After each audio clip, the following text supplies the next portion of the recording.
take on turning a garage in a box into a shed. Or actually, it's going to be my blacksmith shop. The side walls came off of another little shed I had.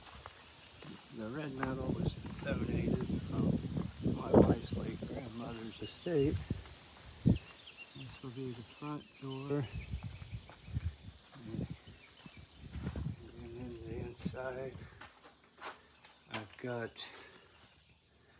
these 3.5-inch lag bolts by 3/8 fastening the end walls to the frame of the garage in the box, which I think is turning out pretty nicely. I'll have more updates when I get it finished.